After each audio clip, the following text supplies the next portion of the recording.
And both of these competitors have had some of the most explosive first turns that we've seen from either deck. Of course, the Tri-Brigade branded, really hammering home some of the big link plays, while if you look at the SPYRAL deck, again, just flooding the field with monsters time and time again. Alberto, what are we expecting to see here? So we got the chance to seeing our players in action this weekend performing incredibly well with these decks.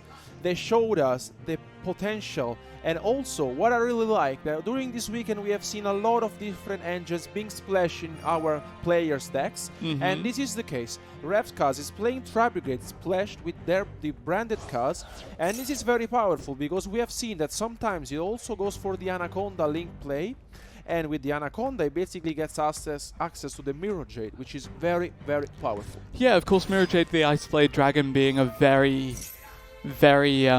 key part of deterring a lot of these long combos from the SPYRAL deck, but of course the SPYRAL deck can just pick right up where it leaves off, and there are so many options for restarting that combo that this is going to be really exciting to see who can interrupt who. Exactly, and what I really like about RevzCards' deck is that basically he's playing the branded sword as well, and he also saw something that we don't really quite the chance to seeing quite often. The branded sword in the match before was used as a trap card effect, bringing on the field 2 tokens. Yeah. And indeed, in the interview we had, he also said this is not something that comes up quite often, but gave him the victory. And here instead he goes for the standard play and he bagged the Mercurial. So, you know, we've seen, again, we mentioned how explosive these decks can be, and we've seen Colossa just completely take over the game in a single turn. What is Revs aiming to do here to prevent that from happening? So we see how the SPYRAL deck from Colossa explosive is, and the thing with the SPYRAL deck is that you don't really get the chance to count it out, because Colossa plays very key cards in her deck, such as the Forbidden Droplet, and now we are seeing another Link Summon. He goes for the Bearbrum. The Bearbrum gets to search, and then here it really depends on what his end looks like, because he could go once again for the Ancient Warrior's Oath, which I'm a big fan of, but if it's the case, as we saw previously in our future match in the semi-final, okay, he goes for it, never mind. What I'm really thinking is that playing against Colossa, having the Tri-Brigade Revolt on the field will be very, very good. We have to see RevzCards and now goes for the Nerval normal summon. So talk to me about what the setup here is for RevzCards when it comes to dealing with that SPYRAL first turn. So now we'll go for the Appaloosa. Having the Appaloosa on the field, it is very, very good, because basically now he has 3 negation, and also he get the chance to add to his end the Tri-Brigade Revolt, as we just witnessed. And this is very powerful, because basically now the Appaloosa alongside with the Ancient Warrior's Oath and the Tri-Brigade Revolt is very good, but... So I feel like actually, even if Colossa doesn't win in this turn, I feel like this turn is going to decide the outcome of the duel. Either the SPYRAL setup goes through and Revs is overwhelmed, or we see, as you mentioned, the Tri-Brigade Revolt come through, and then, yeah, Tri-Brigade things. Yeah, as far as we have seen this so far this weekend, basically most of our matches were very explosive ones, but we also saw, just in our previous final, semi-final, how the match was a grind one.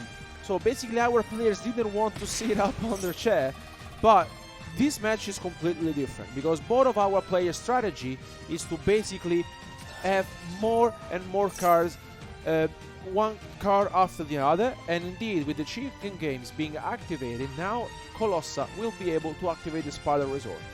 RevzCards is considering if activating something else in response. We have to say that Colossa is super experienced, and we saw how she piloted this deck at perfection, I would say. SPYRAL Quick Fix to hand, of course we've seen that be the kind of starter to a lot of the combos that we've witnessed many a player be on the receiving end of this tournament so far.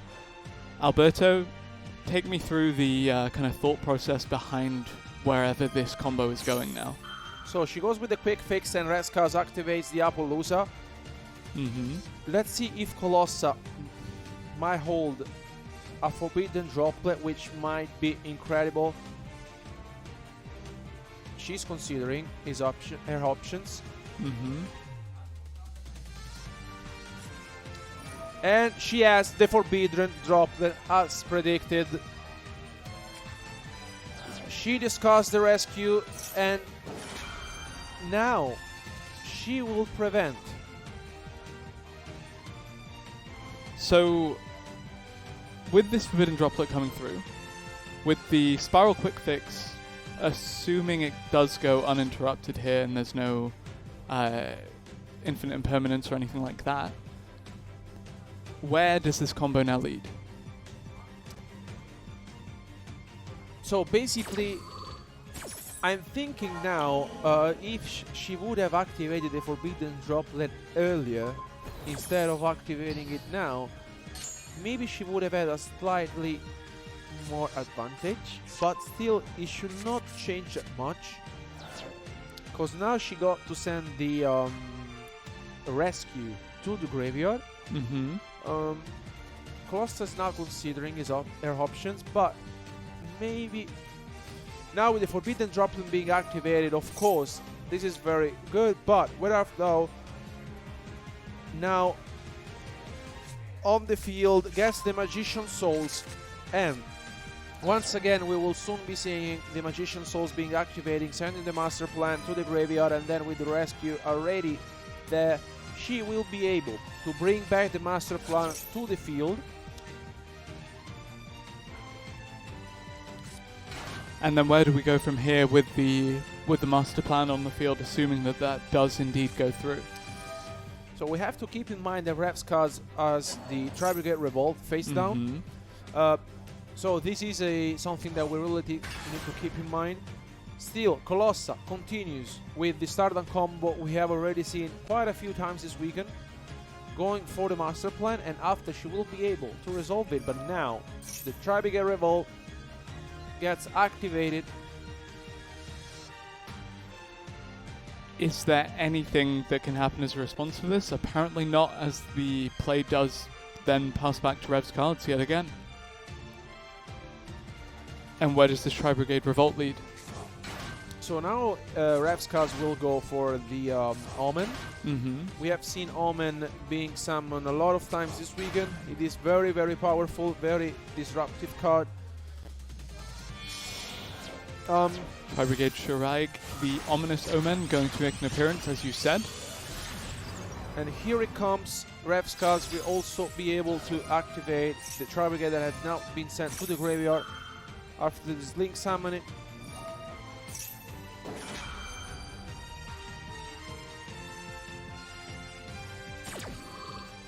I think this is not the right spot though to activate the Tri-Brigade Revolt. He might have used it before, because from my understanding, I think RevzCards throughout this weekend showed us very well how to play the deck. So he went through his combos very, very well. But overall, I think sometimes the interruptions might have been activated differently. Yeah. Still, now back to Colossa, which needs to find a way to deal with this board from RevzCards. She goes with the Magician Souls effect. She really needs to find something. And what is it exactly that she's looking for in order to bring this turn back? Okay, Abstar Goblin. Let's see if she finds something out of her deck. What would she be looking for here?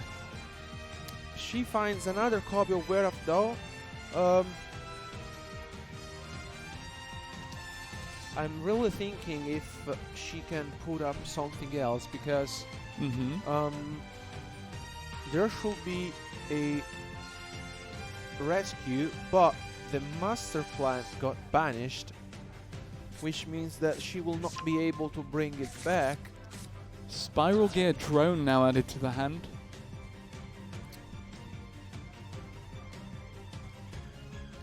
Unless there's some sort of interruptions from RevzCards, such as an Ash Blossom or an Effect Veiler, Colossa should be able to go for a Link Summon here. Okay, she goes with the IP Masquerena. Yeah, IP Masquerena actually we haven't seen too much of so far this tournament. Where do you foresee this taking us? So I was not expecting the IP Masquerena, honestly. This is a different lineup that I would expected. SPYRAL Quick Fix now returning to the field as well does suggest that we will see some additional cards to the hand. I'm really thinking, what is Colossa really aiming for?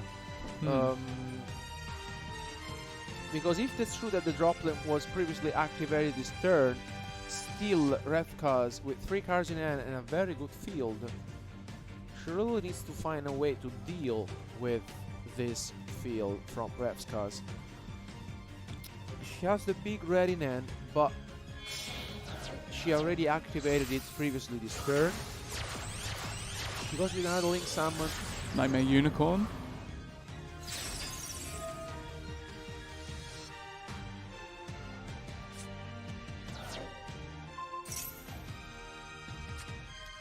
She shuffles back the Omen to the extra deck. We saw that she sent the drone to the graveyard. She enters battle phase. Unfortunately, she was not able to do more than this. Although the Forbidden Droplet was there, the Omen got the Master Plan banished. Yep. Which means that basically that rescue was not able indeed to bring back the Master Plan to the field.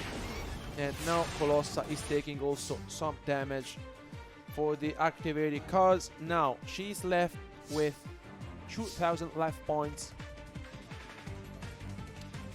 But Revz has used a lot of the pieces of his combo. Yeah. He has loses quite a few Tri-Brigade monsters already. Yeah. Still, he's holding on into... he has his branded engine still. Yeah. He has quite a few different options. He's playing 2 copies of the Ferret, the Baron Blossom in his extra deck, in case you'd like to go for it. And then now here comes the kit. So with this Tri-Brigade kit, where do you go? Where is the end goal for your field this turn? So where it literally needs to focus here is dealing 2,000 damage. And here, the Cold by the Grave being activated by Colossa. This is a starting point, which is, I think, good on one hand, because basically the kit will not resolve, because she gets the other copy that is in the graveyard banished.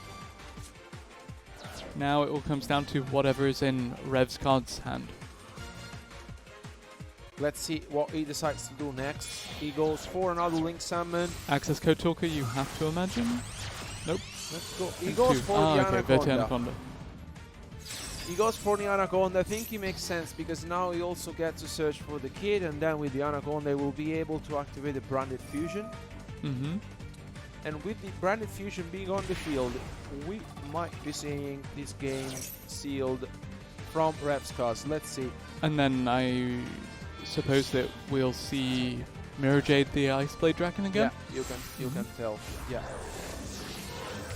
Here it comes. And here comes the Mirror Jade. He activates his effect to banish Colossa's Unicorn. Enter battle phase, and game 1 goes to RevzCards. Very, very good stuff. And yep, there we have it. RevzCards convincingly takes game 1 of our grand final. Yeah. Very well played by him. We have to say that he started things off very well with the Appaloosa and the Ancient Warriors Oath, alongside with the Tri-Brigade Revolt. Yep.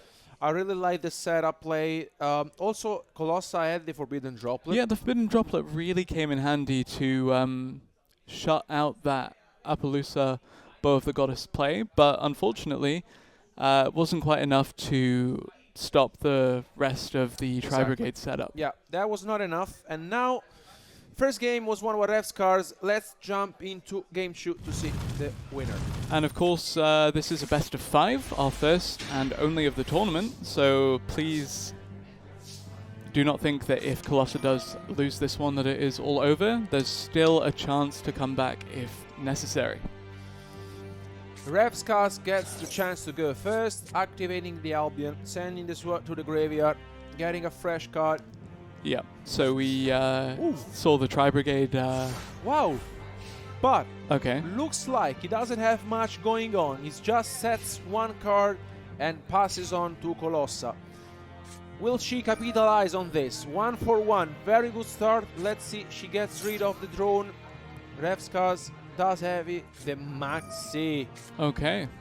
Wow, this is very, very good. He may not have had the ideal opening hand, but at least now he can draw towards getting something that would be more suitable for the occasion. Exactly. She goes for the Magician Souls. She sends 2 Spell Trap cards to the graveyard to draw. Oh, okay, she started things off with Double Rescue. Better in the graveyard than in the hand for sure. RevzCards is considering, does he have an Ash Blossom, for example? Potentially. He has Impermanence. Okay. Wow.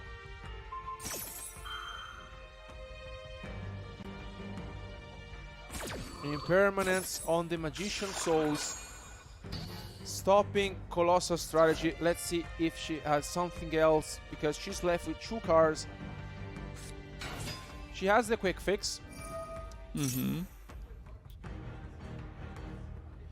Does RevzCards have any other cards? He does not. Colossa gets the big red. Of course, she really needs to be careful about the Maxi being activated, because otherwise, RevzCards will capitalize on it. So, this is drastically different from the opening of the previous game for both of these players.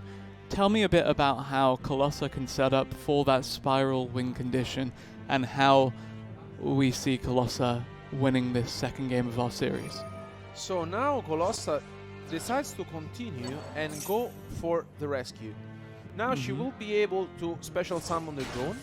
Maxi will draw RevzCards a card, and basically Colossa here will get the chance to see the top 3 cards from RevzCards deck.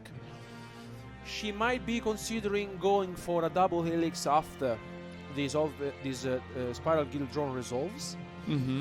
The thing is that if she goes for the double helix, then she might be risking an Ash Blossom. She sets a card. I think this is a smart choice, because if she goes all in, then she might be exposing herself too much. Since the previous turn, thanks to the Maxi, there were 2 cards drawn for RevzCards, plus the one that he just drew then. Are those 3 cards enough to give him a better start to his combo than what ultimately ended with his first turn being set Infinite Impermanence and pass? Well, this might be for sure real, because now the Fractal gets sent to the graveyard, the kid sent to the graveyard.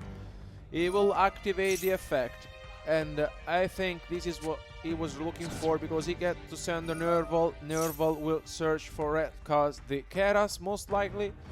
Let's see what he decides to add. Indeed, it's the Keras. Let's see if Colossa might be holding, for example, a Cold by the Grave or something else, but I think she would have activated right away.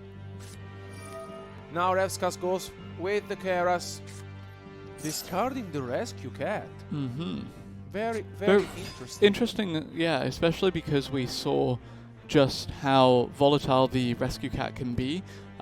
Pretty much single-handedly starting a combo that ended up with the entire field being flooded earlier in the tournament. Yeah, that is very, very powerful indeed, and now RevzCards gets to activate the Keras, banishing 4 monsters from his graveyard.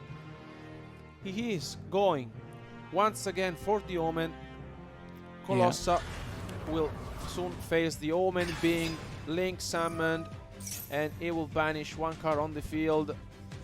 Colossa is shaking her hand.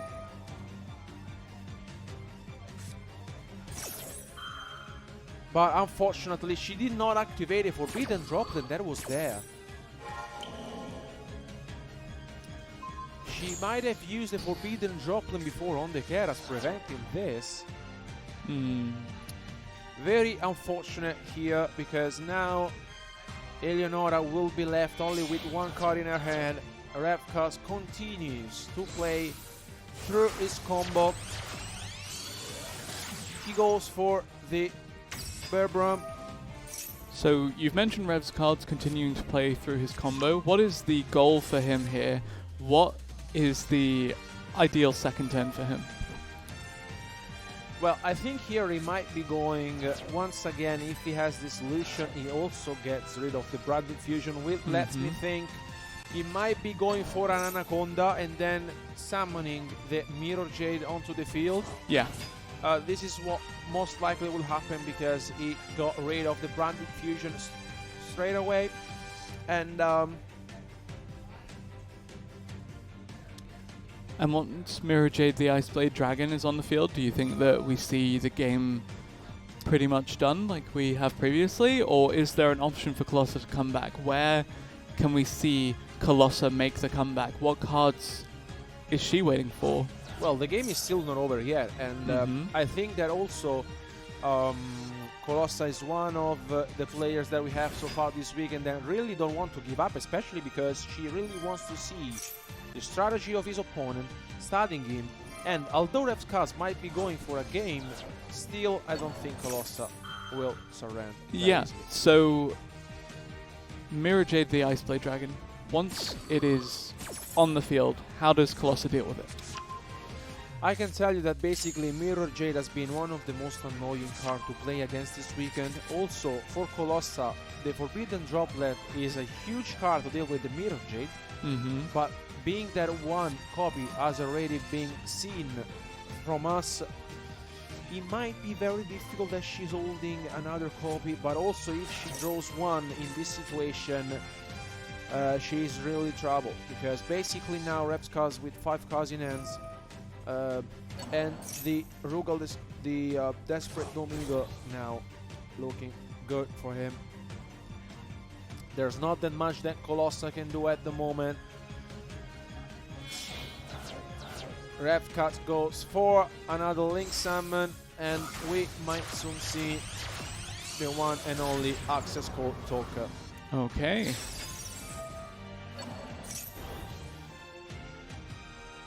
We will soon see the effect of Access Code Talker being activated.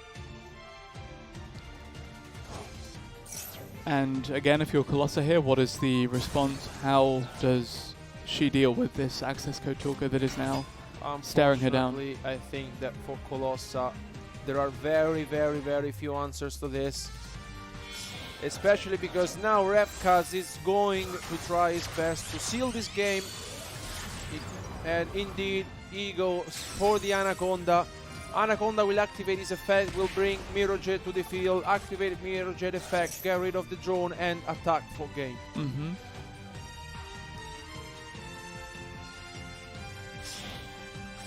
Indeed, Efficient Summon the Anaconda and the Fallen of Albas for the Mirror Jade.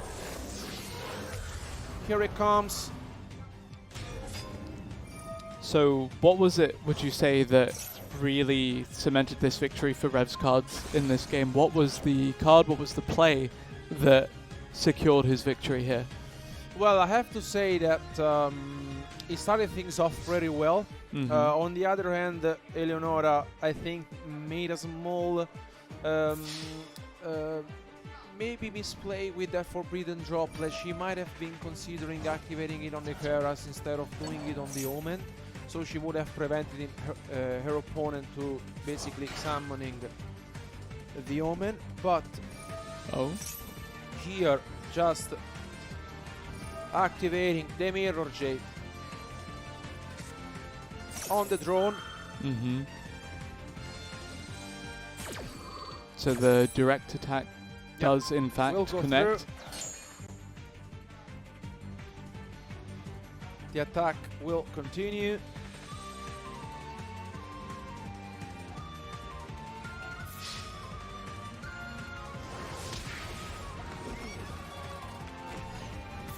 And that. And also this attack goes through. Okay, yep. That is RevzCards securing match point here. 2-0 up in this best of 5 match. We have to say that he played his cards very well. It was very unfortunate that Eleonora could not extend even further her combo.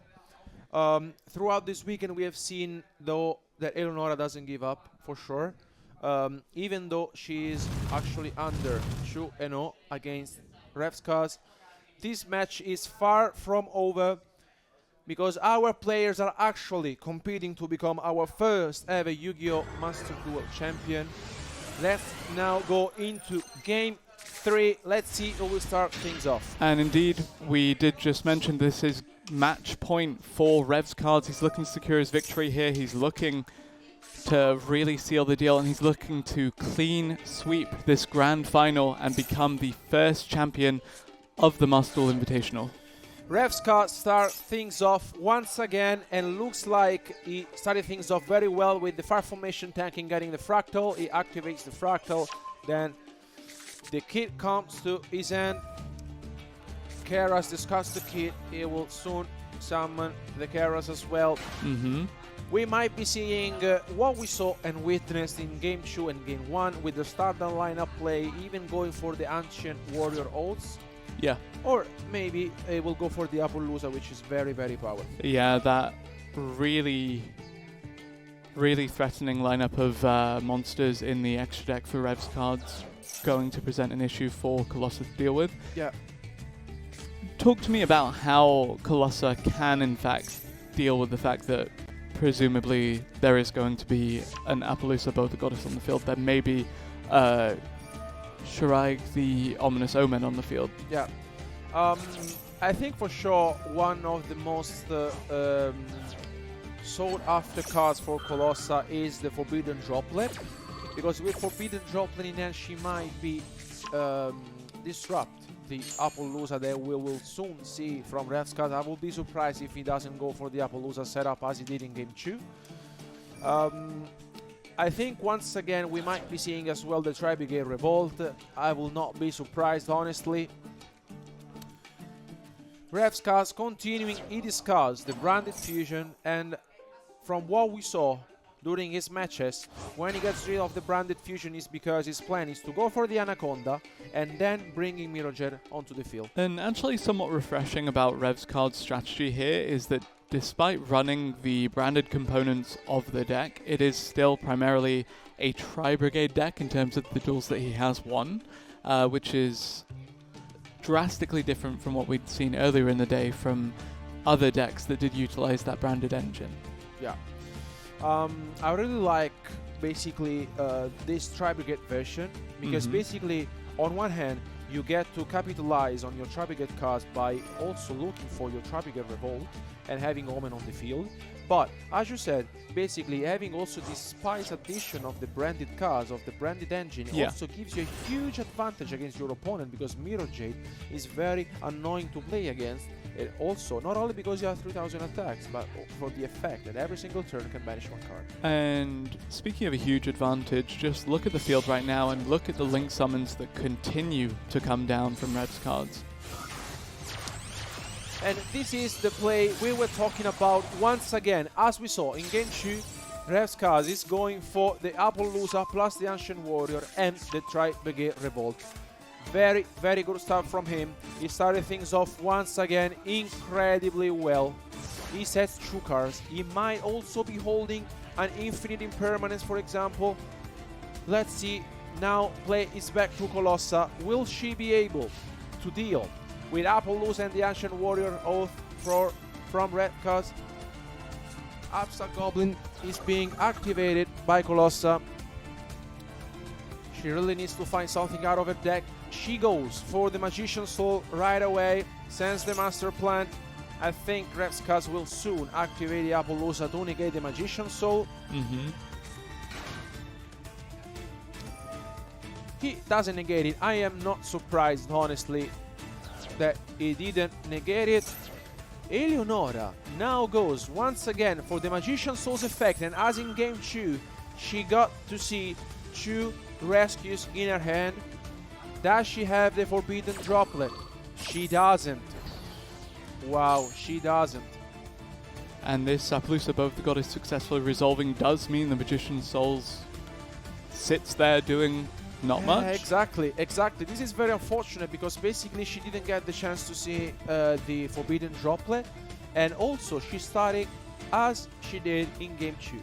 Magician's Soul discarding 2 rescues from a hand to the graveyard, and now that the Appaloosa activated, now she is in trouble because basically she has to deal with other 2 negations, the Ancient Warrior Oath and also the Tri-Brigade Revolt.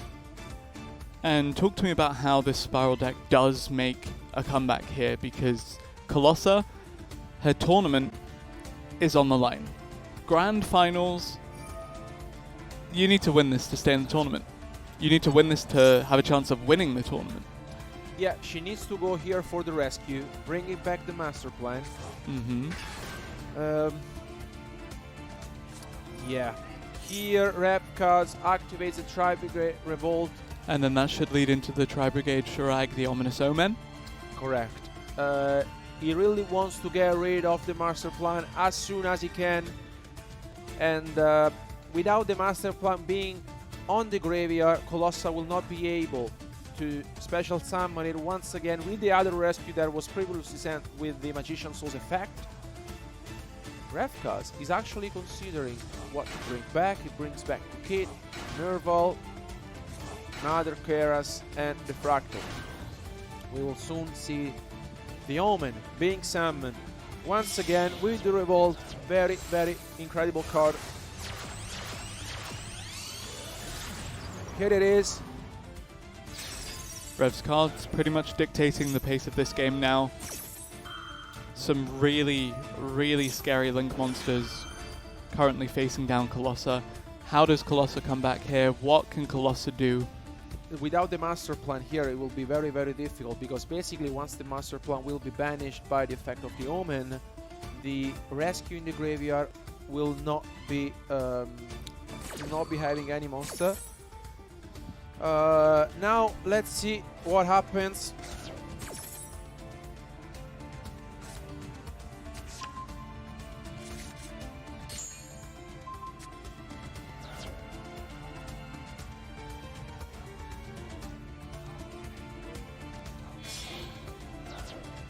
We have a Link. Ah, Ooh. that could buy you a turn. Yeah. She's trying actually to survive with the Link Kuribo. She sets 1. That's very, very unfortunate. Plays back to RevzCards.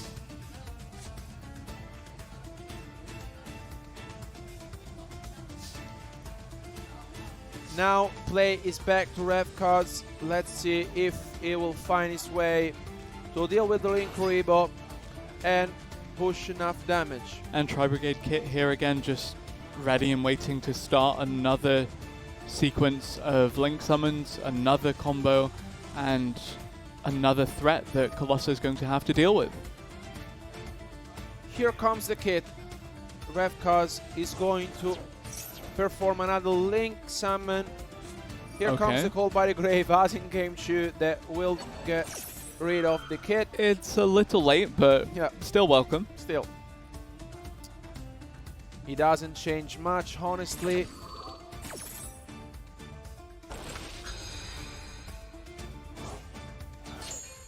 And if you're RevzCards here, how do you secure this victory?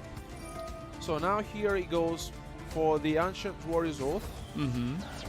And he will bounce back the Link Kuribo. These are 6,900 life points damage, but guess who will soon come?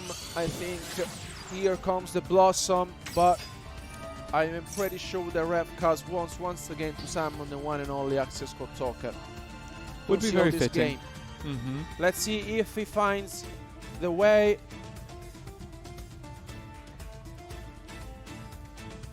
Currently searching his deck. Yeah, he's thinking about his place.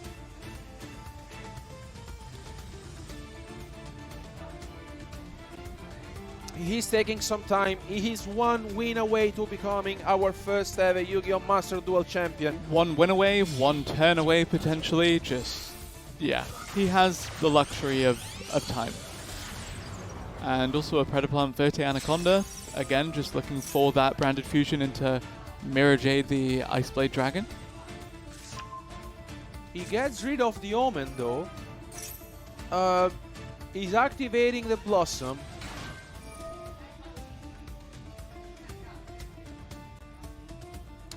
Honestly, I'm thinking why he got rid of the Omen. I mean, I would have not. I think his end field state here is both Access Code Talker and Tri-Brigade Shurag, the Ominous Omen.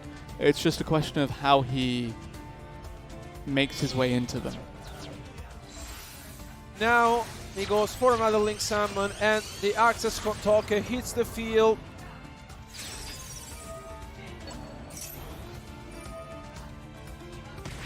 Anaconda gets activated, sends the Brand Fusion. We will soon see a Mirror Jade being summoned on the field. Looks like Eleonora doesn't have nothing to stop RevzCards. And if these attacks go through, RevzCards will claim the title here at the very first Master Duel Invitational. And it does. It enters battle phase 1. Last attack for our tournament, and RevzCards is our champion. What a match. What a match indeed. What a tournament. What a great showing from RevzCards. Great performance from Colossa as well. Ed will bring you an interview to tell you a little bit more about that. The winner of the Yu-Gi-Oh! Master Duel Invitational is RevzCards! Congratulations, Rev. Colossa, commiserations. You fought valiantly. It was a hard duel, but you secured second place. Ryan, we're going to come over here and do a conversation just quickly. Congratulations once again for getting second place. That's still pretty good. You had to fight very valiantly in that. We'll chat to both of you guys over here. Come on over, grab yourself microphones. You'll have to pass it between you. So Colossa, we'll quickly talk to you first. Talk to us about what was going through there. It seemed like in a lot of those moments, didn't quite have the cards you needed to start a lot of those combos that we've seen throughout the weekend. Well, the cards, there were the cards to make the combo, but yeah, too much interruptions. Yeah, he did well. He interrupted me in the right spot, and then I could not do nothing. That's how Yu-Gi-Oh! Goes, I suppose. Well, like we said, congratulations on getting second place. Still very impressive in the first ever Yu-Gi-Oh! Master Duel Invitational. Thank you. A polite round of applause there from our new champion, which we'll hand over to you, Ryan. This was absolutely brilliant. Congratulations. Thank you very much. Thank you very much. Talk to us about that, because Tri-Brigade, quite interesting seeing the kind of things that were coming out there. You seem to have perfect sort of draws and perfect openings for each of those 3 games. Talk to us about what you were going through. I'll be honest, my deck carried me. I have no idea what I'm doing against SPYRAL. I was just, I just had a lot of interruptions. Sleep? No, I don't know. the one I banished was Shurag. Yeah, I felt like that was a good target to banish. And it seemed to work, so I just kind of repeated that. And, you know, when the coin toss 3 games in a row, you're having a good time. You are having a good time, and you've had the best time because you are now the first ever official Yu-Gi-Oh! Master Duel Invitational champion. Congratulations to you. Thank you so One more much. time, we'll make sure our audience give a round of applause to RevzCards, who's just won the Invitational. Now, guys, don't go anywhere, because very shortly we are going to be doing a very special trophy ceremony for our 3 winners, presented by Mr. Ishida from Konami Digital Entertainment Europe himself. That's going to be very exciting. Don't go anywhere. We'll be back in just 5 minutes.